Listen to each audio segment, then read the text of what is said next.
Hello everyone, কেমন আছো তোমরা? আশা করছি সবাই ভালো আছো। তো আজকে আমি চলে এসেছি নতুন একটা রেসিপি নিয়ে। খুব সিম্পল রেসিপি, ভেজ ডাল কিভাবে রান্না করব আমি একদম সিম্পলভাবে। তো সেই পদ্ধতিটাই তোমাদেরকে এখন দেখাবো।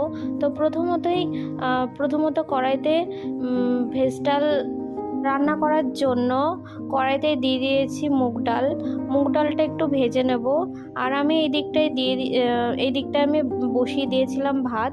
আর এই দেখো আমার মুগ ডাল ভাজা হয়ে গেছে।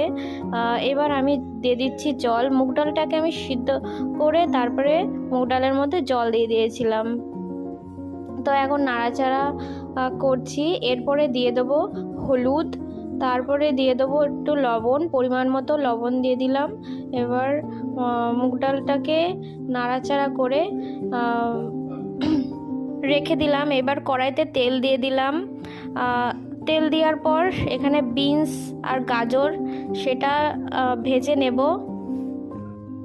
আর টমেটো কাঁচা লঙ্কাটাও দিয়ে দেব, দিয়ে ভালো করে ভেজে নেব। এরপর দিয়ে দিলাম লবণ। তো দেখো আমার ভাজা কমপ্লিট হয়ে গেল। দিয়ে ওর মধ্যে একটুখানি তেল দিয়ে দিলাম। তেল দেওয়ার পর তেলটা গরম হয়ে গেলে একটু জিরে দিয়ে দেবো। জিরে দেওয়ার পর দুটো শুকনো লঙ্কা দিয়ে দেব। তারপরে দিয়ে দেব তেজপাতাও দিয়ে দিলাম। এবার সবগুলোকে একটু নেড়ে চেড়ে নেব। যে দেখবো একটু ভাজা ভাজা হয়ে গেছে, তারপরে সবগুলো একসাথেই মিশিয়ে নেব।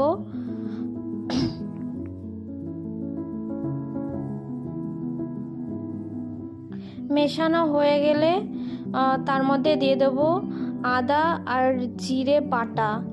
এই মশলাটা দিয়ে দেব।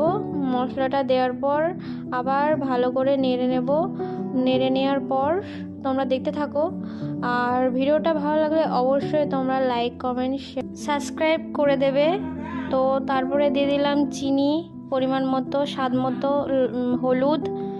তারপরে আবার ব্যাপারটাকে ভালো করে নেড়ে চেড়ে নিতে হবে। তো এরপরে দিয়ে দিতে হবে সেই সিদ্ধ করা নুন হলুদ দিয়ে ফোটানো ওই ডালটা। তো হয়ে গেল আমার ভেজ ডালের রেসিপি। তো দিয়ে দিলাম। এবার ডালটা ভালো করে ফুটিয়ে নেব। ফুটিয়ে নেওয়ার পর রেডি ভেজ ডাল।